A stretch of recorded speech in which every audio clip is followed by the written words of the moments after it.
So, guten Abend. Im Namen des Pilecki-Instituts Berlin. Ich möchte Sie alle herzlich willkommen heißen.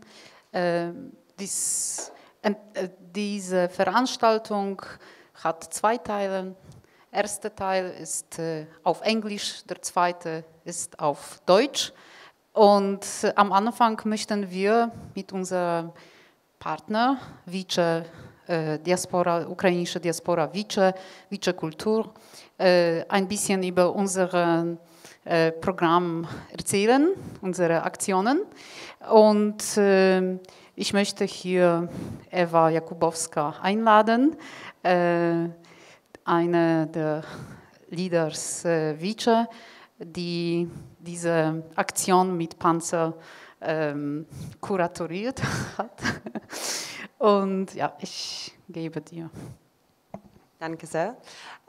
So I will speak in English and I will sit if it's possible.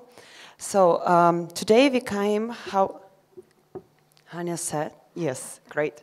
How Hania said, today we will start with a story about the tractor, why and how we decided and how we will go on with this story. So I will ask Mark to put the photos and videos from the first folder with the tractor.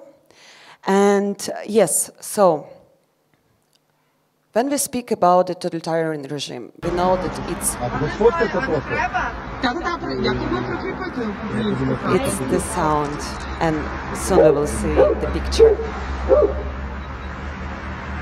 At the small picture, how it started, how our beautiful actress Diana Kiprach was put in the flag, in the tractor, sorry. And yeah, when we're thinking about the totalitarian regime, we are thinking also about the consequences which it brings. And it's quite important, and I think in Ukraine we understand this really, really deeply, that it should be speaked, it should be shown, it should be remembered. And the totalitarian regime insulting the society, architecture, everything. And it's our challenge right now to not forget our history, to learn from our history and to learn how to work with this. And basically, we will start right now. So today it will be the first lection of our huge discussion cycle of the lections about the totalitarian heritage. Today we will start with the lecture about precisely this monument which we have not so far away from here near Tiergarten, to get the background on this history and why we decided to make this action. And on the 17th May, it will be the public discussion. You are all really warm welcome to this discussion. We will discuss how to work with this, how we should analyze this, how we should go with this, because everything have changed. And I will give you right now the background, so it could go to another photos. You can see how our team on 5 o'clock on the morning was preparing to shoot this video with a tractor. And of course, the first idea when you will see this video, we will see this video. It's about the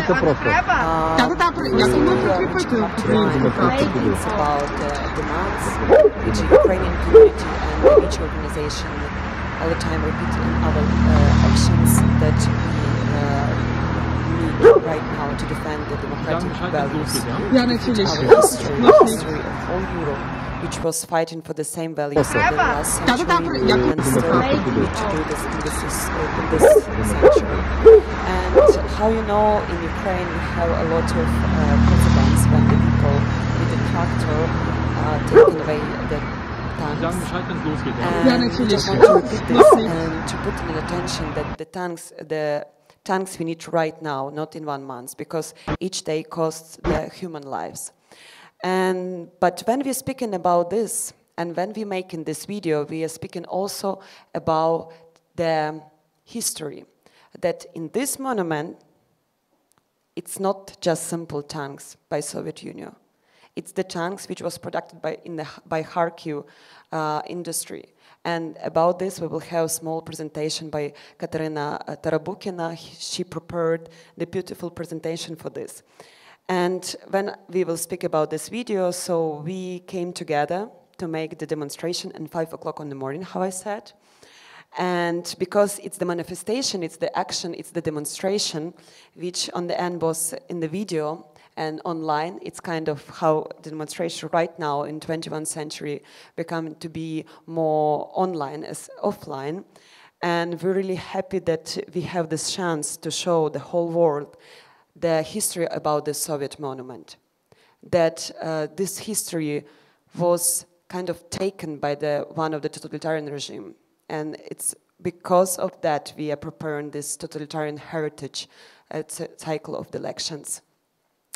And it's also a task for us to work with this story, to go with this story.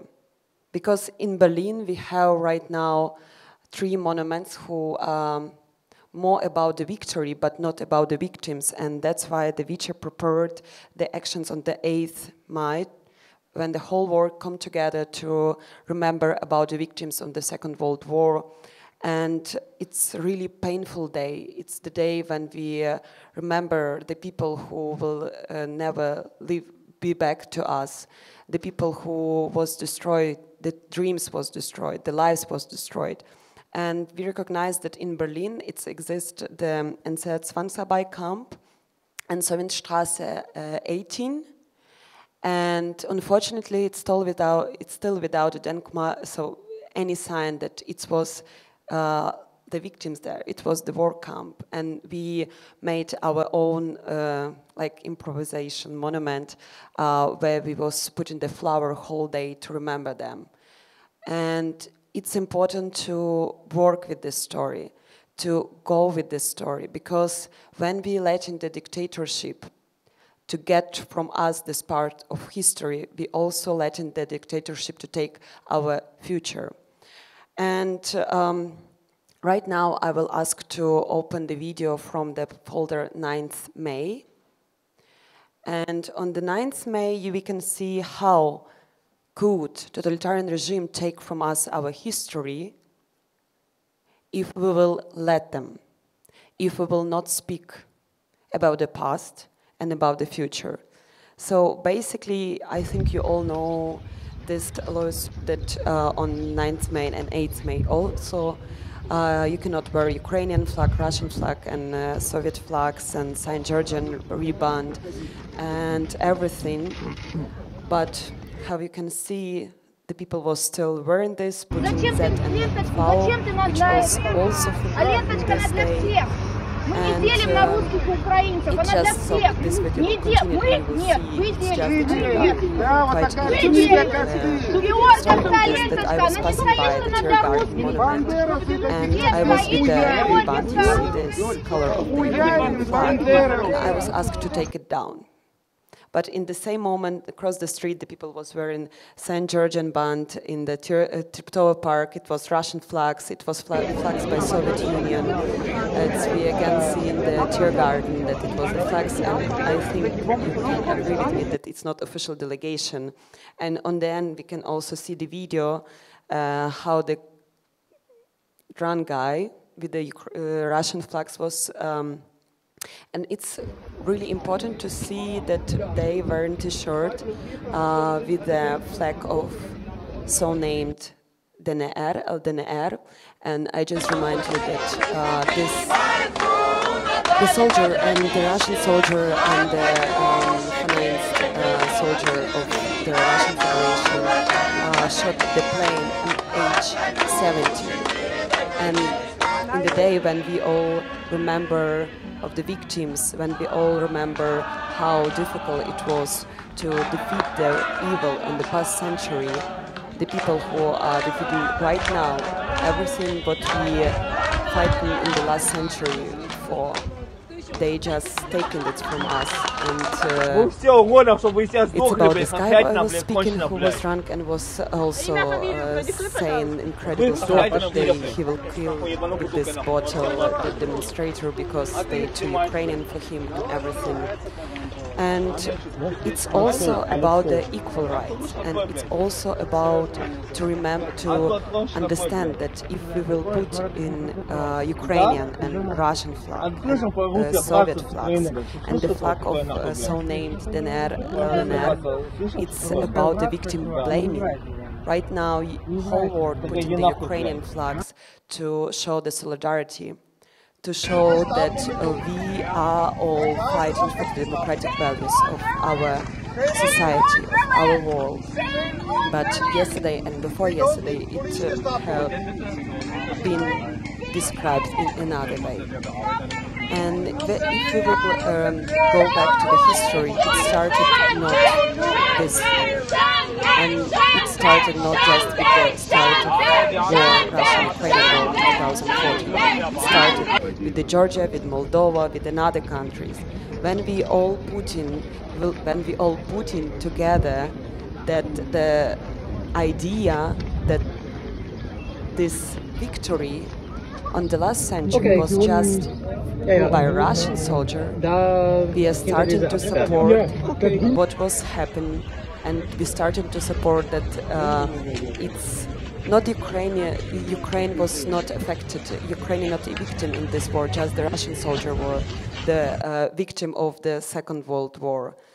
And for us, it's the big challenge, and we've taken this challenge, and we want to tell the history, and we want to show the part of Ukrainian army, Poland army, and another army which were defeating the evil, the Nazi army in the last century. And it's not just about the Russian soldier. And the memorial should be rethink. So perhaps we would like to show once more our movie with tanks, because we did together, Pilecki-Institut and Vice, we did two actions. First was taking away the tanks. It was our dream to take them in real. Back to Kharkiv. Back to Kharkiv. But yes, we did this movie. If it's possible, Marek, to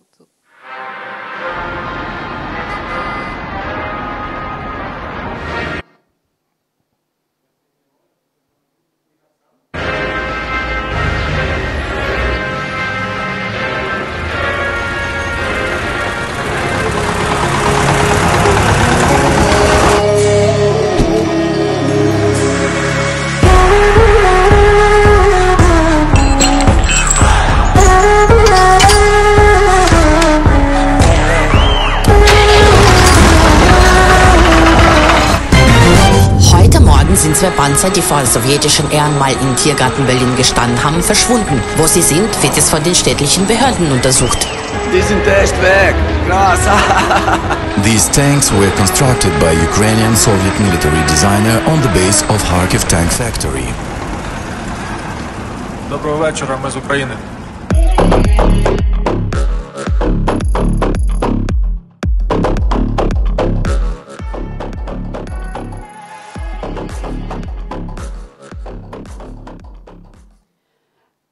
It's quite important to read the last sentence, that back to Kharkiv. And by taking this tank, we taken also our part of this history, which all the time was told us that it's Soviet army, so it's Russian army. Sometimes people missed the names and even saying that it's just the Russian army. But it's our part of history, and it's our demand to be in this history. And how we tell all the time on our demonstration that if we will let the dictatorship to write our history, we also letting him to get our future. And the photos from the second action with flags on the Siegessäule, I would like to comment that when we were recording this clip, as was just told, that we had to make the demonstration. So in fact, we demonstrated for 2 hours, and everyone in our group, this 7-people group, we had to have speech. So now, yes. So the second action, it was the reaction on this fighting against the Ukrainian flag. We put the flag Ukrainian flag on the Siegessäule, and we put, because it was inspiration that came from 1945, in May 45, the Polish soldiers who were in Berlin army, they were fighting just in this area, and they put the Polish flag on the Siegessäule, and that's why we repeated this situation, but we wanted to do it together. And it is also about what Eva was saying, that we wanted to regain and to show that this is history of our region. And perhaps now we would like to invite here Kateryna, because Kateryna, who was one of the author of this tanks project. Thank you, girls. Hello. Yeah, so as Eva told, that's our main idea, is to reconstruct the idea of russische Soldaten, yeah, to the idea of Sowjetische Soldaten, and there were a lot of different ethnic and different, let's say, countries and ethnic groups that it's important to us to understand that now the whole history and the whole value of heroic history of our soldiers that were transferred only to one country. And we know why the situation is in this way, because it's a huge, let us say, relationships between Germany after reunification and documentations and contracts, especially the contracts, the name of it 2+4. And it's a not simple question, so we decided to start it the easiest way, I guess, with a joke. It's all the things sometimes started, big things started from the joke. Yeah, and my part here, actually, to tell you about tanks. It was funny for me today because I'm absolutely not a military historian, and of course I'm not even a big fan of weapon. But my great-grandfather, he was one of the quite well-known generals. He was a pilot, not tankist. And in the morning when I was writing the text and I was compiling this small, short presentation, I was on one hand very angry about it, why I need to make a presentation about weapon, but we need this weapon on the first hand, and on the other hand, this is really the part of my history, the part of the history of my family, and it's a part of the history of Ukraine, of the city that now almost destroyed, Kharkiv. It's an amazing city, absolutely fantastic, with a huge amount of plants. And now we're gonna start. Can you? Yeah, can you start? So we're gonna dig a bit in the history of these well-known tanks that we decided to take back to Kharkiv. It started from 1939 and like prehistory of this well-known tank T-34. It was those two tanks. Now maybe, yeah, I will move a bit. And these are like numerous Soviet very well-known models, and it started from the two models of Tu-26 and BT. They were the fastest tanks ever, but sometimes they were slow moving, and because they was designed just to slowly moving through the paces, and just to go to the ground with like specific ground that we have in Ukraine, especially this is the soil. So after different developments, and these tanks were developed in the base of British Vickers, and from those two tanks, the same Ukrainian designer decided to start to think about the modelizing of this well-known tanks of T-34. We can. So yeah, so Alexander Morozov and Nikolai Kobchenko, they were one of those guys who were constantly working with the construction of the tanks, but the main constructor designer was Mikhail Koshkin, and only in 1 year, he absolutely, like with the participation of these guys, he designed those BT-7 with the diesel B2, and this modernization took place for these tanks of T-34. We can go. So the story behind of these tanks that Koshkin claimed that the name of the T-34 is because he began to imagine designs for the tank earlier in 1934, but Soviet Union, they rejected the plan. So he decided to work by his own, silently in the evenings, and just to prepare this plan for the future.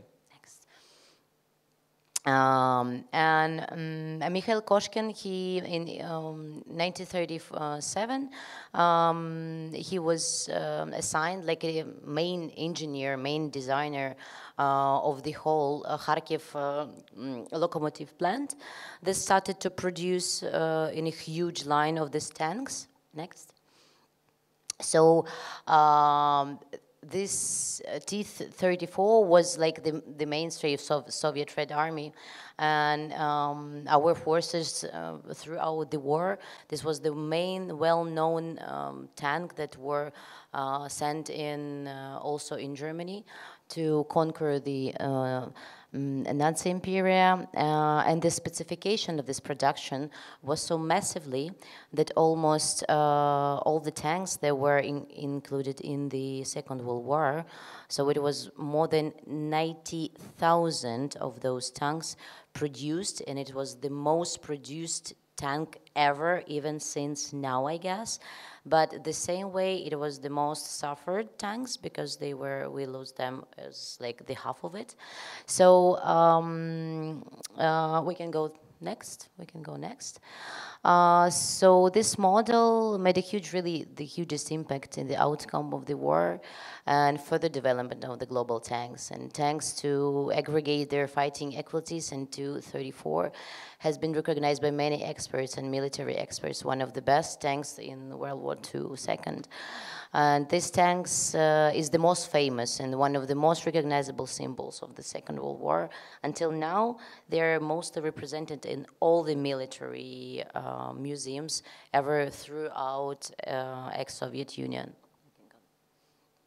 And especially, I want to enlighten the huge history of our engineers, our Soviet engineers, that they were executed during the war, especially after the war, when different cases, and even in this story with this absolutely well-known tanks, there were also a story about Konstantin Chaplan, because he was that guy, that engineer, that actually made possible to be this tank the best well-known, because he invented this engine, V2, and it was less flammable, and it was the first diesel fuel in the tanks ever made before. So he had a Greek background, and because of he was like the part of the Soviet intelligentsia. Yeah, and Konstantin Chaplan, he was Ukrainian. He was Ukrainian, half Greek. Get raised in Kharkiv, born in Kharkiv, and he was politically repressed and executed under the mass persecution that Joseph Stalin did. And we still don't know where is his grave, because most of the intelligentsia, they went from the massive, massive graves, and even it was absolutely crazy for me yesterday when I saw all of those people scanding Russia, Soviet Union, Russia, Soviet Union, with these flags of Stalin next to this tank, so it's insane.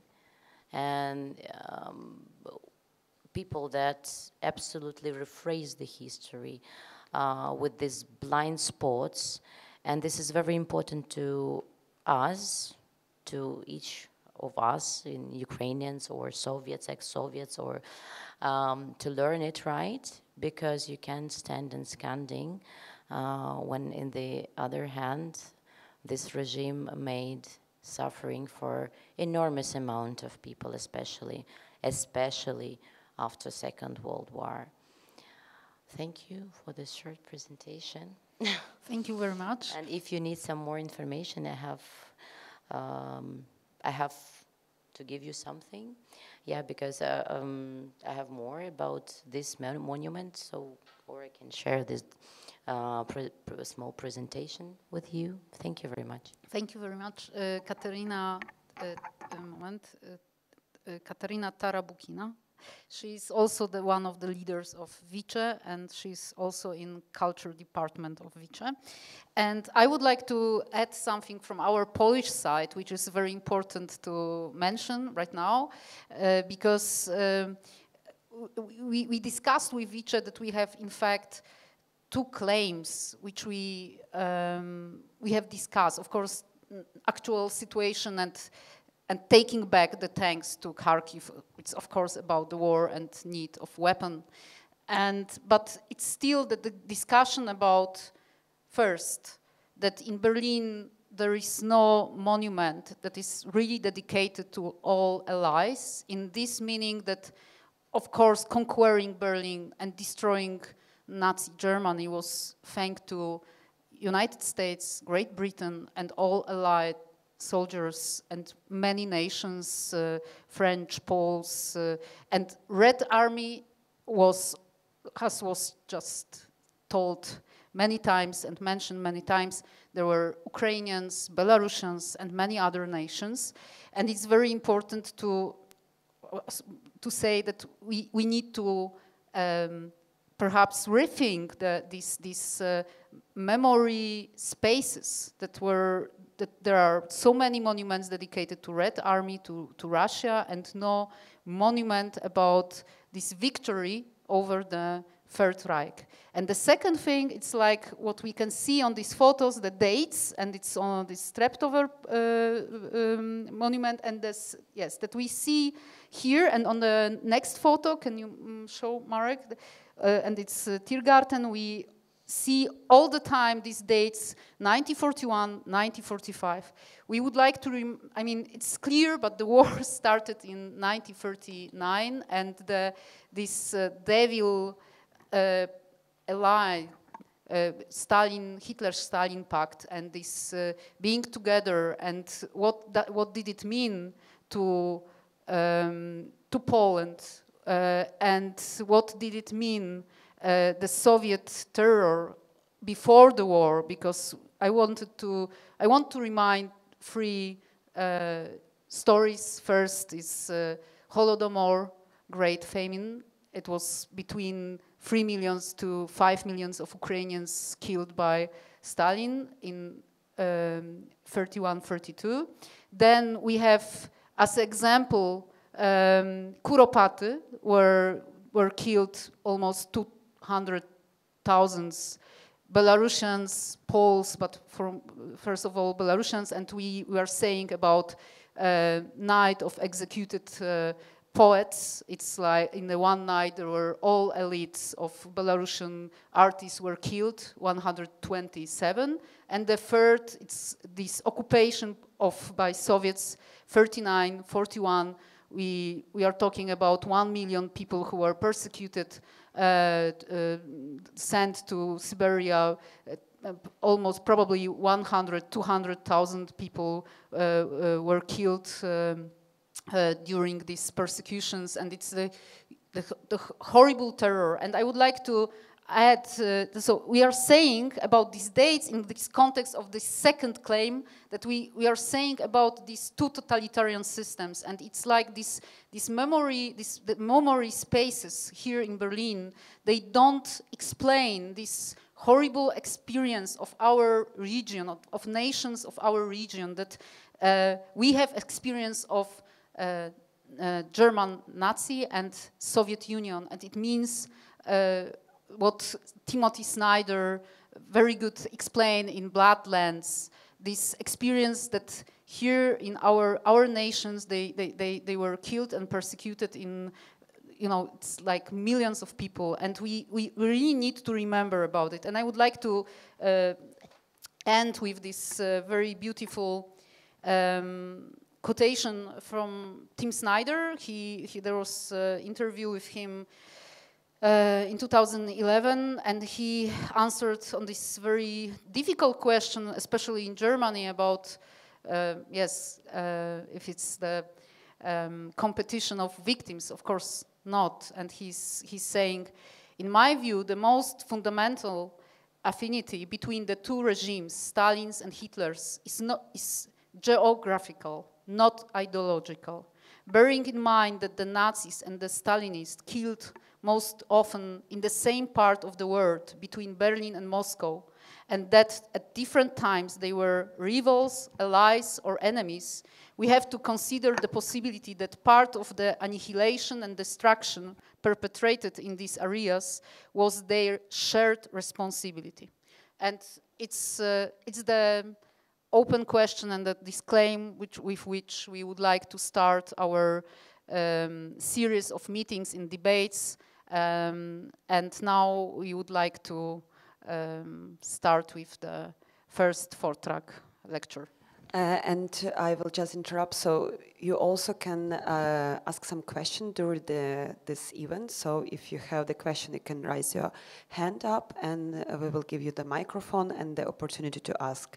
And thank you, Hanya and Kateryna, because they both have created this idea basically with the brilliant taking back what way it should be. And it's like actually not just about the material stuff, it's also about the historian part. We cannot give for dictator our past. And right now I will ask Dr. Kateryna Kobchenko with the Vortrag Alte Symbole und der neue Krieg.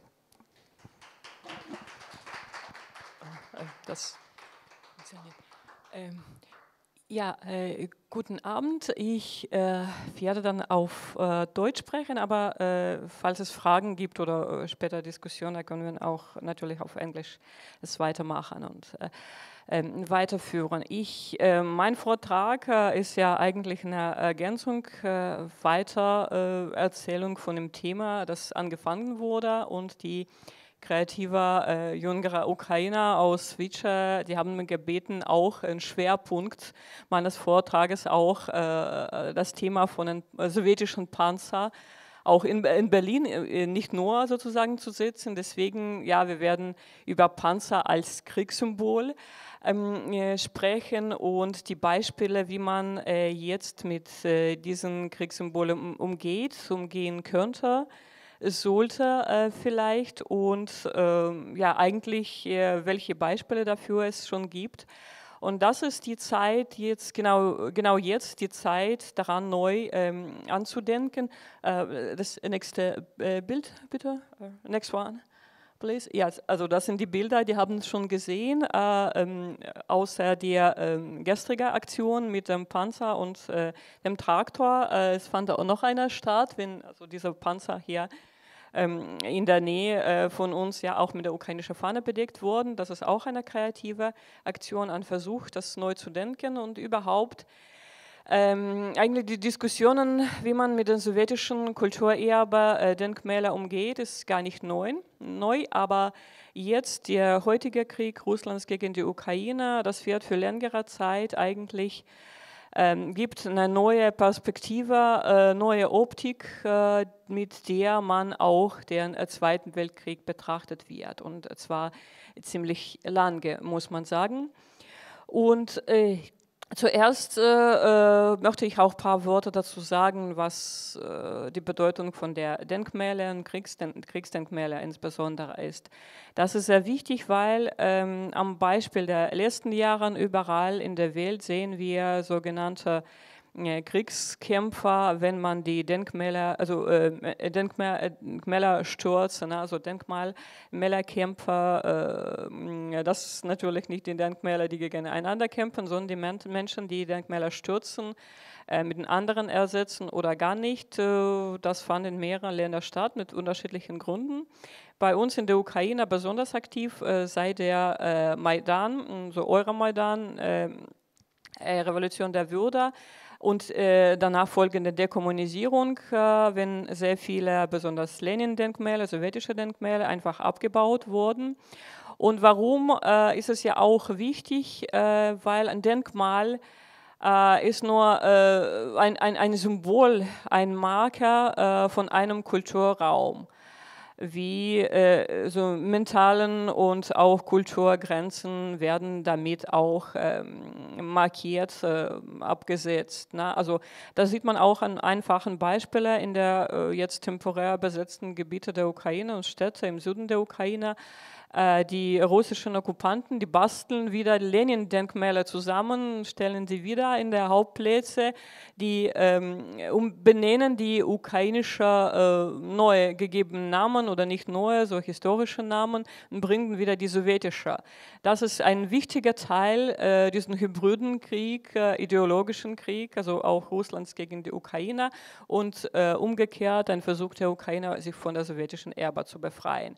Das heißt ja, Denkmäler spielen eine wichtige und symbolische Rolle auch als ein kultureller Teil des Krieges. Und wenn wir jetzt zu Militärdenkmälern kommen, das ist eine feste sowjetische Tradition, Militärtechnik, vor allem Panzer, aber in weniger Maßen auch Flugzeuge, der andere Art Militärtechnik, wie hier auch Kanonen, hier im Tiergarten Kanonen zu benutzen. Und das zeigt auch einerseits die Haltung zu den gefallenen Menschen, Soldaten, die in allen meisten Fällen sogenannten bekannten Soldaten sind. Dafür symbolisiert die Technik sozusagen, die Panzer sollten auch die Denkmäler für diese Panzerfahrer sein. Also das heißt, die sowjetische Tradition zeigte vor allem nicht die Menschen, die gekämpft haben, sondern die Militärtechnik stellte sie sozusagen ins Zentrum des auch historischen Narrativs und ihrer architektonische auch Darstellung. Ja. Und diese Panzer, die standen überall in der Ukraine, stehen übrigens immer noch. Next picture, please. Jetzt können Sie ein Bild sehen aus einer kleinen Stadt im Sumy-Gebiet, Trostanets, wo es ja vor kurzem auch ziemlich massiv gekämpft wurde und ein sehr symbolisches Foto. In der Mitte steht ein Denkmal aus dem Zweiten Weltkrieg, ja, für die Befreiung der Stadt damals und die russische Panzer. Das symbolische Bild, als ob man hier sagt, na, wir könnten wiederholen, ja, auf Russisch das bekannte Motto Можем повторить, ist bekannt, wir können das wiederholen und man versuchte es übrigens, versucht zu wiederholen und es gibt ja auch halb komische, halb tragische Fehler, wenn man versucht, die russischen Okkupanten haben ein paar Mal diese sowjetischen Denkmäler als ukrainischer Kampfpanzer interpretiert und haben versucht, gegen denen zu kämpfen. Also diese sowjetische Tradition, überall Militärtechnik zu stellen, war natürlich auch nicht nur an Denken an die gefallenen Helden, Soldaten, sondern in der ersten Linie natürlich diese Demonstration ihrer Kriegspotenzial, diese Bereitschaft zu wiederholen und man kann auch sagen, auch Angst- und Drogenexporte, auch hier in Berlin und in anderen Ländern, also in Mitteleuropa, Tschechien, Polen, was Sie bestimmt ja auch bei anderen Beispielen wissen. Also die zwei Bedeutungen, also und wie in einem bekannten Witz, sagen wir, ein bekannten Thema, es gibt so einen Ausdruck, dass wenn es eine Waffe, ein Gewehr in einem Theaterstück ganz am Beginn, im ersten Akt an der Wand hängt, dann werden zum Schluss natürlich schießen. Und so wurde es ja auch symbolisch mit den russischen Panzer, also nicht im direkten, aber auch im übertragenen Sinne. Ne? Wenn man mehrmals droht, das wiederholen könnte, versucht man am Ende das zu wiederholen. Das sollte man glauben. Das haben nicht alle einfach ernsthaft genommen, was wir auch in der Ukraine übrigens. Und next one, please. Ja, man kann auch sehen, ich werde nicht alle Bilder kommentieren, das sind zum Teil auch zur Illustration natürlich, aber Panzer ist ja einer der natürlich spektakulärsten Kriegssymbole. Und es taucht in sehr vielen auch in politischen Karikaturen und auch, wie Sie sehen, aus den Zeiten des Kalten Kriegs, hat man auch das betrachtet russischer wirtschaftlicher Einfluss und Militäreinfluss auf ganz Europas und bis zu kurzen, bis zu auch ähnliche deutsche Entscheidung, auch Panzer, so moderne deutsche Panzer in der Ukraine zu liefern, ja, weigerte man das und die Karikaturen aus der Zeit vor dem heutigen Krieg und während des Krieges zeigen auch, dass ja Panzer auch russischerseits ein wichtiger politischer Argument ist und während die Europäer das versuchten, das irgendwie diplomatisch damit umzugehen, aber die Russen benutzen ihre Panzer als ein wichtiger Argument eigentlich. Ja, next one, please. Ja, und wenn wir schon zum Thema Panzer, nicht nur natürlich, aber zu diesem Thema Militärvorbereitungen jetzt auch in Russland, das ist auch eine Erklärung und zu der Diskussion, die die Vorträgerinnen vor mir angefangen haben, warum man in Russland eigentlich dieser Sieg im Zweiten Weltkrieg oder wie man dort das ja immer noch nennt, also großer Vaterländischen Krieg, daher die Daten 41, 45 nur, warum man so wütend, so manchmal verrückt, können wir auch sagen, auf diesem postsowjetischen Narrativ steht, weil es eigentlich zu einer quasi Religion in Russland geworden ist. Ich glaube, Sie alle kennen Sie ähnliche Bilder auch aus den öffentlichen Quellen aus verschiedenen Jahren. Und diese Kriegshysterie eigentlich und diese Wiederholungsstreben sozusagen, wurde in Russland in den letzten Jahren auch mäßig reingepumpt. Und das ist diese Religion mit eigenen, Quasi-Religion natürlich, ja in Anführungszeichen, mit eigenen Ritualen. Man versuchte mit diesen Erbe der Verfahren, ja, heroischen Erbe, ja, stolz zu sein, das selber zu erleben, zu inszenieren. Das sind Rituale, wie in der Religion übrigens sind und das käme auch zu irgendwelchen absurden Bildern, wie mit diesen Hausschuhen beispielsweise oder anderen Symbole, aber in Russland wurde es ja oft, wie gesagt, nicht so lustig betrachtet. Ja, next one, please. Ja, das sind auch zum Teil Bilder. Natürlich, russische Panzer werden jetzt auch mehrmals ausgelacht in der Ukraine und nicht nur außerhalb und in verschiedenen Formen. Das ist einfach hier zu illustrieren, wie es aussehen sollte. Das versteht man auch.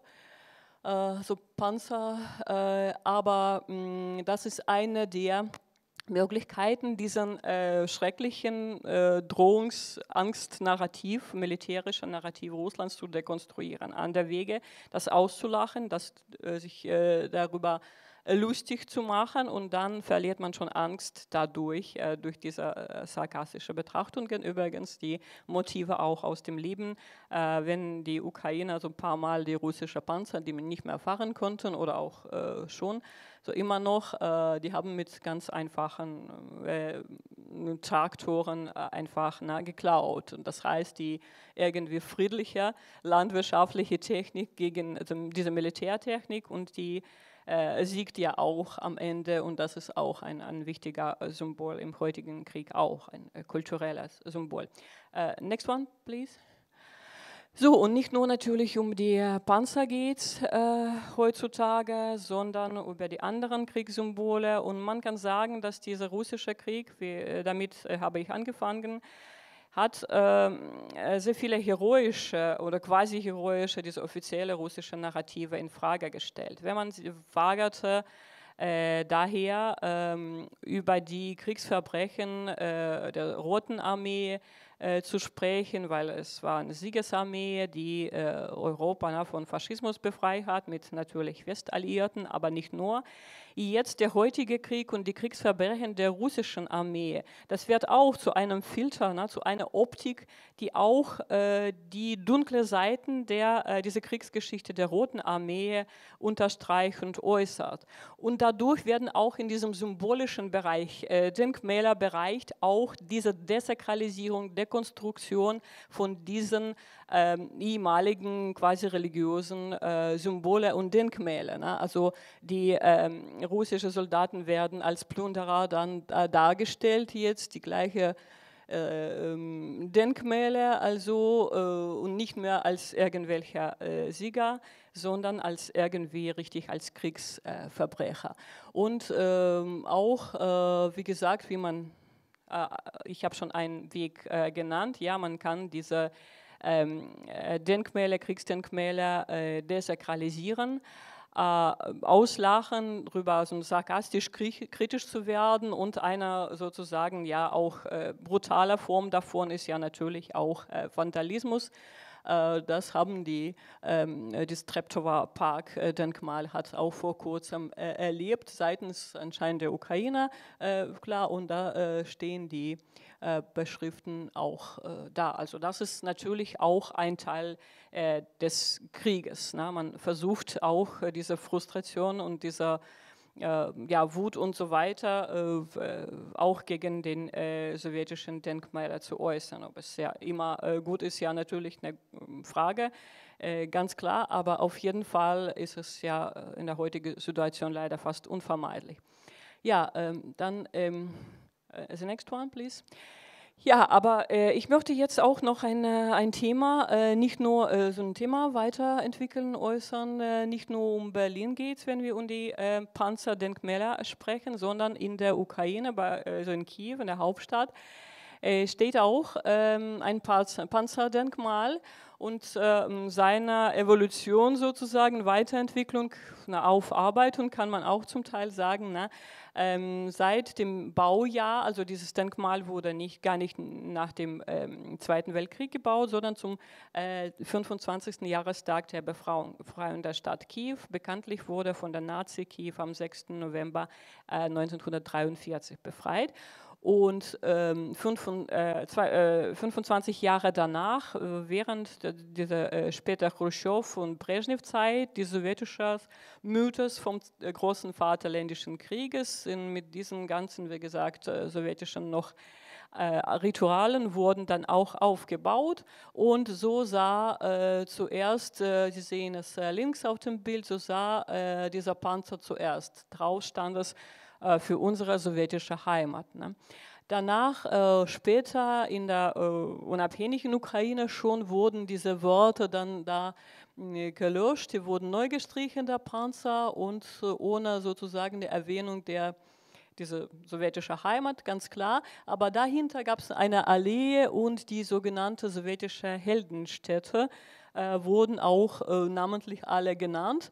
Das ist auch eine sowjetische Tradition, wenn die ganze Stadt als Heldenstadt sozusagen, als Held selber ernannt wurde.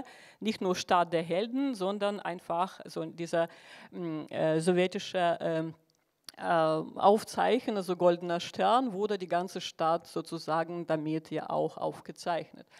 Und jetzt, heutzutage schon in der Ukraine, hat man zum Teil, unser Präsident Zelensky nach der Befreiung und nach dieser starken Kämpfe in den ukrainischen Städten, hat diesen Titel, ja Ehrentitel Heldenstaat, den ukrainischen Städten gegeben, und dann wurde die, sagen wir, Beschriftungen dann und die Städte ja auch ersetzt. So sieht es heute aus. Mykolaiv, Kharkiv und die anderen ukrainischen Städte ja, sind jetzt die Helden, und das jetzt der ukrainische Aufzeichen, was natürlich auch zum Teil eine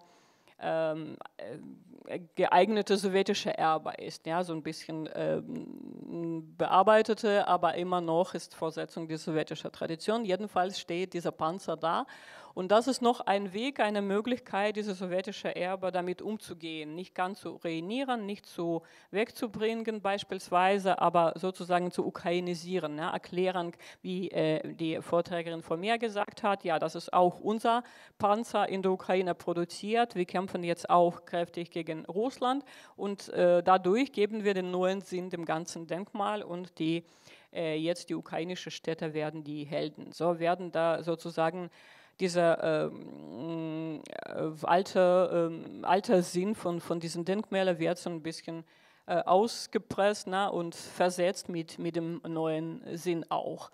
Das ist eine weitere Möglichkeit, mit den sowjetischen Denkmälern umzugehen. The next one, please. Ja, und es gibt ein gutes Beispiel auch hier in Berlin. Vielleicht wissen Sie das auch schon, wie man mit diesen sowjetischen Panzer umgehen kann. Es gab ja auch nicht nur hier im Tiergarten, es gab früher einen Panzer. Panzerdenkmal hat es immer noch. Das ist an der Grenze zwischen Westberlin und Ostdeutschland. Kleinmachnow, also vielleicht haben Sie viele von Ihnen zumindest gesehen, ja, heutzutage diesen rosa Schneelader, so ein Bagger kann man auch sagen. Es ist von einem Autobahn ganz gut zu sehen beim Vorbeifahren. Aber das war früher ein Denkmal sowjetischer Panzer, der ein paar Mal hin und her dann umgesetzt wurde in diesem Gebiet, also Dreieck, sagen wir Wannsee, Richtung Potsdam und dann Kleinmachnow und zuerst war da ein sowjetischer Panzer bis zum praktisch Anfang 90er Jahre. Und in diesem Falle hatte dieser Panzer auch eine zweite Bedeutung, also Drohungen gegenüber Westberlin, weil der auf der sowjetischen Seite stand und der hatte, wie gesagt, diese zusätzliche Konnotation bekommen, also Teilung Deutschlands und dieser Kalter Krieg und Auseinandersetzung zwischen der Sowjetunion und der Westalliierten und den westlichen Ländern.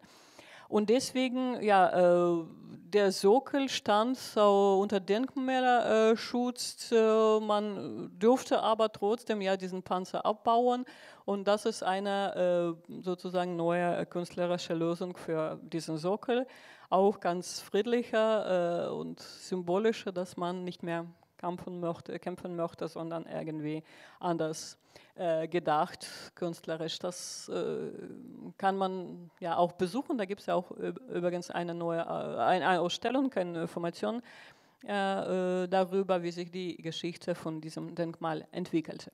Ja, noch ein Weg, wie gesagt, aus der deutschen Erfahrung, wie man künstlerisch mit den Kriegsdenkmälern umgeht. Ja, next one, please. Ja, und noch ein Beispiel aus Kiew, wie man mit den Kriegssymbolen umgehen könnte, was man damit tut und nicht nur, wie gesagt, nicht nur Panzer, sondern in Kiew haben wir also ein Kriegsmuseum, die Geschichte, heutiger Name Geschichte der Ukraine im Zweiten Weltkrieg und da auf dem Sockel steht eine riesige Figur, über 100 Meter hoch, dieser Mutterheimat, die so ähnliche Symbole unterschiedlich dargestellt natürlich, die stehen immer noch in sehr viele Städte der ehemaligen Sowjetunion, auch in Russland und in der Ukraine.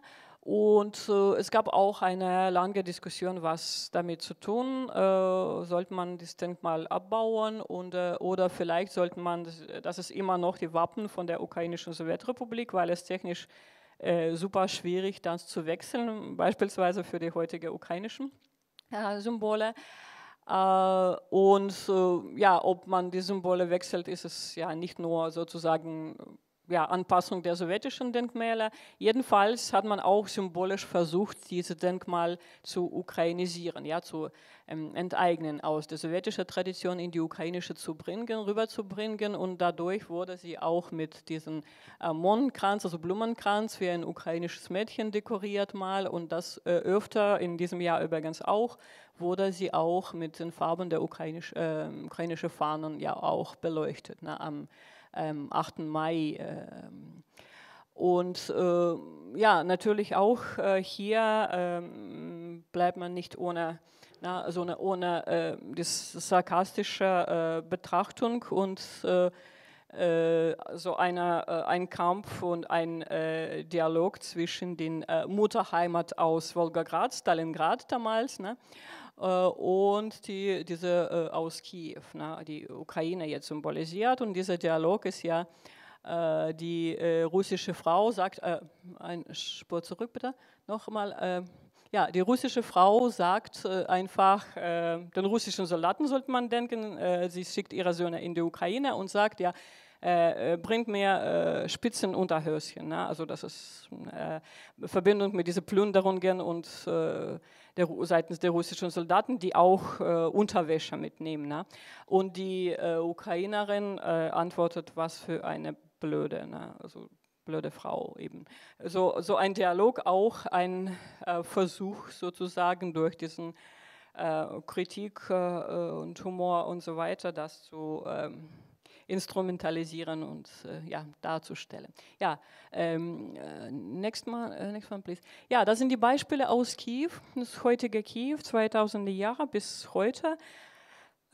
Sagen wir, ein Versuch aus dieser sowjetischen Kriegstradition rauszukommen, Militärtechnik und die anderen Denkmäler wie Mutterheimat, also die irgendwelche symbolische Sammelfiguren, Sammelgestalten und bekannten Soldaten rauszukommen.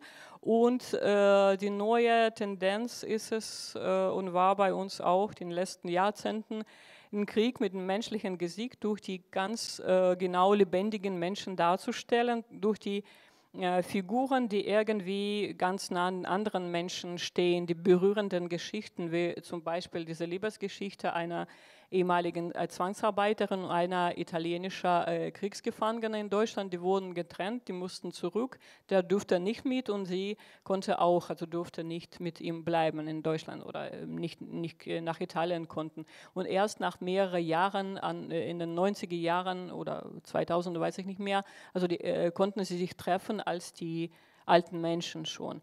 Oder die Kriegsveteranen, auch die reale Personen wurden die Protagonisten von einem anderen Denkmal oder noch ein Denkmal für die Militärpiloten. Ja? Also ein bekannter Schauspieler, ukrainischstämmiger Schauspieler, Leonid Bykov, in einem sowjetischen Film, also hier ist er in einer Rolle dargestellt, sehr geliebten Film über den Krieg, wo er Militärpiloten gespielt hat und das ist ein Denkmal für ihn und gleichzeitig ist gewidmet an die Militärpiloten durch eine Figur, eine Person aus diesem Film, der allem bekannt ist und auch nah und dadurch ehrt man die realen Menschen, realen Helden des Krieges und nicht nur irgendwelchen abstrakten Flugzeuge oder Panzer.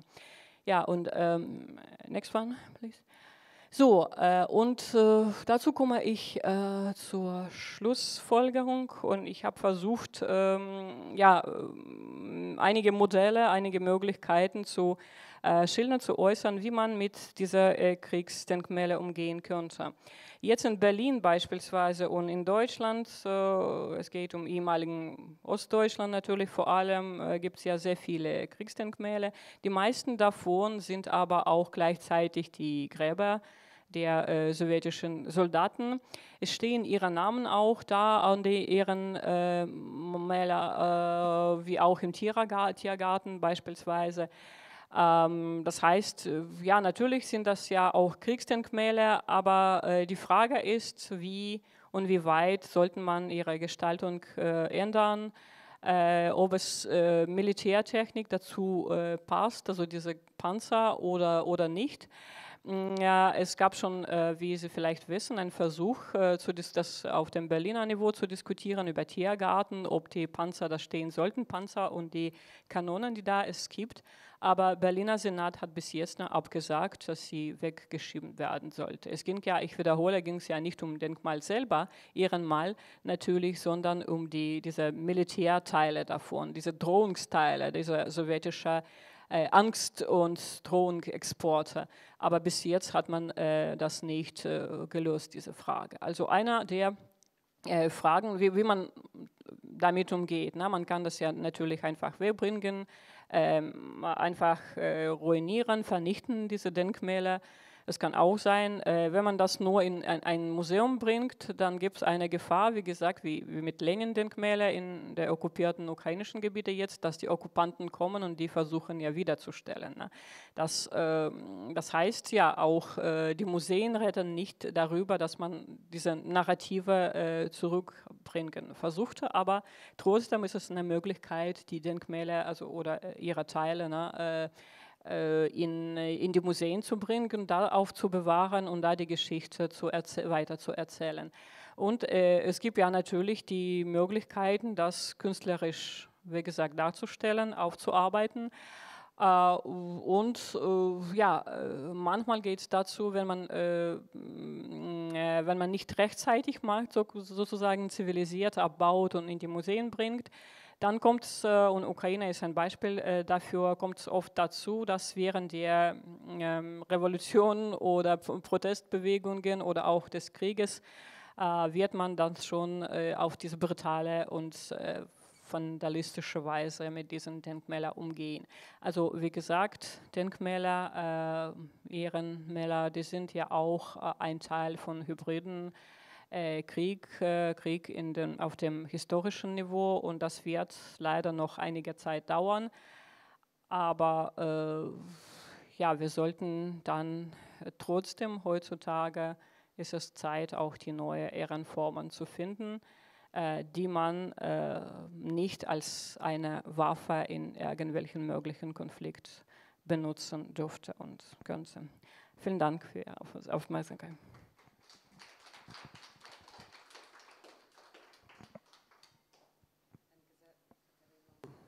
Für Ihren Vortrag. Oh, the microphone is wieder here. I will switch to the English, and I think what I want to say, thank you for this amazing presentation. And I think when we will when we was watching this presentation, we can get that if we will not pay enough attention to our history, the history will be used as the weapon. And we cannot be silent of one part of the history or trying to pretend that it never exists, that Soviet Union have not made the genocide of Ukrainian in the Holodomor times. And another crucial evil which they made to our intelligence and everything, and that we allow them to put on the memorial 1941-45 and not to speak wide and not put in the years before. It's our challenge. And I think when I was watching this vandalism on the monument in Treptovo Park, I was thinking it's the voice of people which are not heard. I think it should be not done like that, but it should be rethink. And you cannot stop the people to spread their thinking, their voices. And it's not just about the Ukraine, it's about the whole countries which was in the Soviet Union, which was punished to be not enough Soviet for them, which was killed because of that. And how our world changing at the history become to be, when we not hear the history, become to be the demonstration, and demonstration become to be not just offline demonstration, but also online demonstration, how it was with our video. I think the society is ready to change also, to rethink, and not to be silent in the moment where it should be speaked. I thank you so much for you, Kateryna, and it's actually really important for our totalitarian heritage, to our circle of the elections, because I also want to announce that in our first discussion, it will be on 17th May, it will be also Christoph Raucht, who is Deutscher Architect and Bauhistoriker sowie Landeskonservator von Berlin. I think it will be quite challenging discussion for all of us, so you all very warm welcome to this discussion. And now I open the microphone if you have some question to the Hania or Kateryna about the presentation and about the election, or to me, we are happy to answer your question.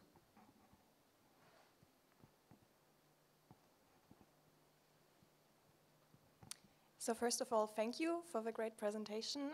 It was very interesting. And my question is regarding this 1941 and to 1945. Do we know what is the current development here? Because I personally think it's pretty wrong that, especially in Berlin, it says 1941 on a war memorial of the Second World War. So do you have any information if there is a public, like a discussion in the politics about that, or what the current status is about this? If you mean Berlin, no, I didn't heard a discussion about it, only about this military techniques, tanks, and the other military parts of this memorial. But maybe someone, or maybe even soon, it could be a question, because on the example of Karlshorst Museum, we can see that it would be renamed, for example. You know, it's not more German-Russian museum, but just Berlin Museum Karlshorst, and it's very important step. I would say very important ideological step. And I guess it should be developed. The next step also for some public organization to demand it from Berlin Senate, and yeah, it's very logical and very, I guess, urgent questions to rename it. In Ukraine, on the example of it, we speak about the Second World War already, great patriotic war. It's no more so to say, an official narrative in Ukraine, no more at least. But some monuments still have the dates, of course. Thank you.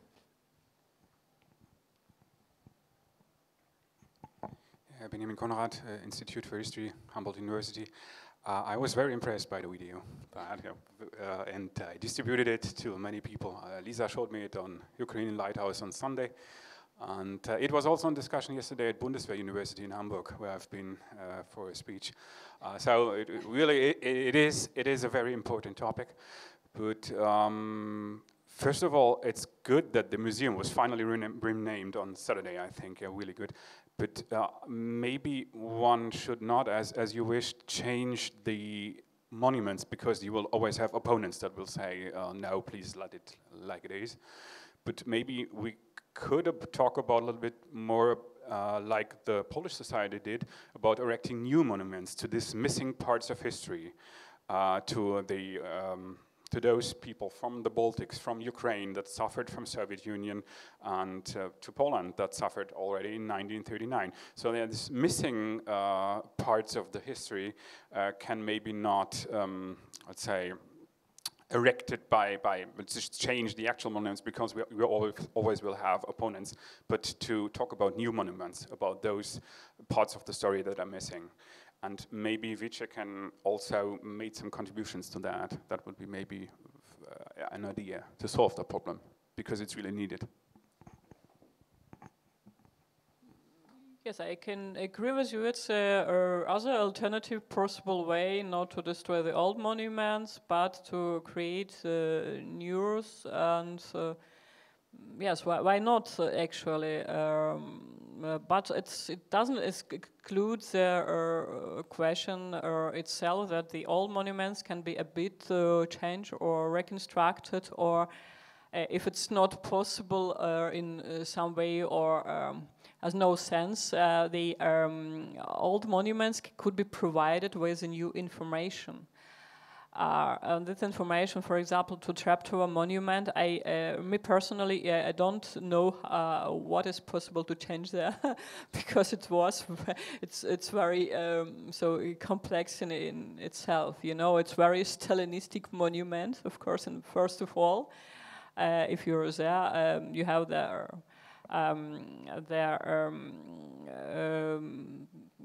an impression that Stalin won the war, not even the soldiers, Soviet soldiers. And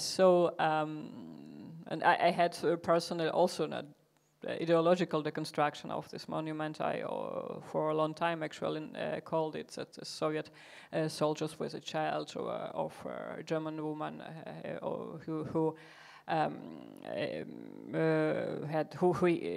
as a sexual violence from his side. It's also one of possible interpretation, of course.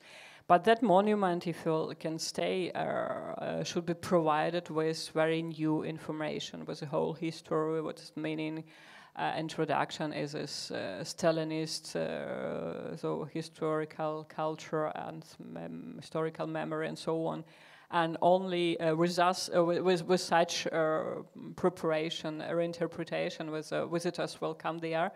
They should come through this new informational exhibition, for example, yes, and like a little museum maybe. And after it, they could see it like a war monument from a certain time or certain place and so on. So it's a good idea. I guess it's also possible. Do we have another question? Yes, Hans-Martin Fleischer from Berlin. First of all, also, I really like your idea. I saw the video before. I didn't even expect it to see it here again. But there's one thing in the question of changing these monuments. They are part of a treaty between the so-called 2+4 negotiations between the two Germanys and France and Russia. Did I miss something? France? Yeah, of course, 2+4. So, and in this treaty, it's explicit that you cannot change nothing. Yeah. Of course, you can try to change something like this with an art performance like this. Very beautiful idea, but maybe I also joined the position that you should explain this. You should explain what is seen there, the question, 1941, and so on. And with this memorial, I came to a very simple question, and I really wonder, these tanks are really produced in Kharkiv? Because I studied. Yeah. Let me just finish this. I checked some tank aficionado pages, and they say it's a tank from 1943. And in 1943, all the tank production was dislocated to a place called Tankograd, which I really... No, it's, yes, you're absolutely right. These two tanks, like literally those two tanks, they were produced in 1933. And of course, the whole plant, the whole construction of these tanks were relocated to Ural and Siberia, for sure, because Nazi invaded Ukraine. So all the factories that possibly could relocate somewhere. So of course, the production of it were relocated, but also I would like to mention that those tanks were produced after 1932, mostly in 7 big production factories. So it was #1 big weapon that USSR produced easily, lost easily, then produced. So of course, those two tanks could be produced in Ural and Siberia, but it's like, it's a functional thing, you know, yes. But you're right, yes, and especially those two, they're of course not produced in Kharkiv. But if we go to physical, it's, I mean, it's something else. Of course, like, and if we say about Soviet Union production, so one piece of a tank were produced in one plant, another piece on the one plant, so it's like a combination for sure. But our idea was to enlighten this, our tanks. Of course, I think like it was invented in Kharkiv, is that right? Invented, yeah. produced. Yes, I don't want to be too precise. It's just, it came, I said, okay, the model 43 had 2 places to get in and so on. And maybe I might say another little thing. So maybe it's a nice idea to explain in detail what these 2 tanks did, if you can follow. We tried. Yeah. We tried because it was Okay. Now it's our researcher from the Pilecki-Institut. He tried to discover these individual stories of behind these tanks, but it was not possible. Our first step we couldn't find out, but perhaps in future we'll do it. So and before. Dr. Kobchenko will perhaps comment or answer. I would like to add one question, because in Treptower Park there are these quotations by Stalin. It's like, for me, it's incredible. And is there discussion about it? That, I mean, it's also about this 2+4, and it's not possible to take them away. I don't understand.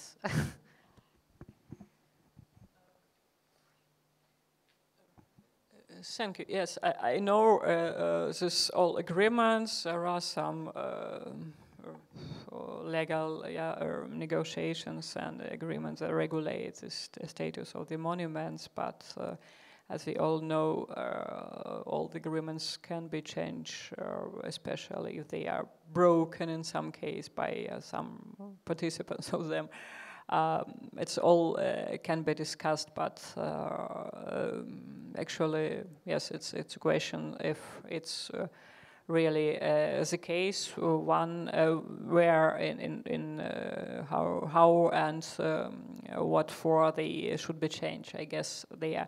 Some monument, they could not stay completely unchanged because they just need some renovation in some time, for example. Yes, it's also part of their monument history, so to say, and that's why maybe some parts of them, like military pets or tanks, could be taken away somewhere. I can good imagine it, but I can just repeat that graves, and it's absolutely normal practice that military graves should be saved, and the question is in how in what case, in what forms that it could be most suitable from our modern perspective.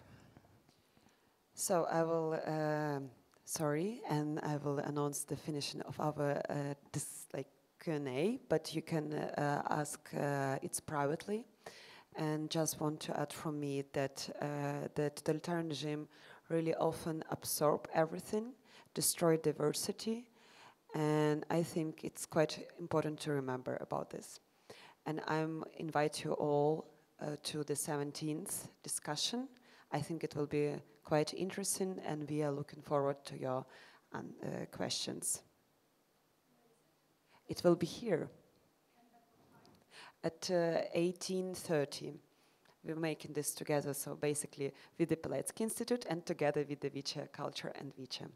Thank you so much that you came here. Thank you, Kateryna, for the amazing Vortrag, Kateryna for the amazing presentation, Hania for the amazing opportunity to do this, and whole Vice team that they made this happen. Thank you.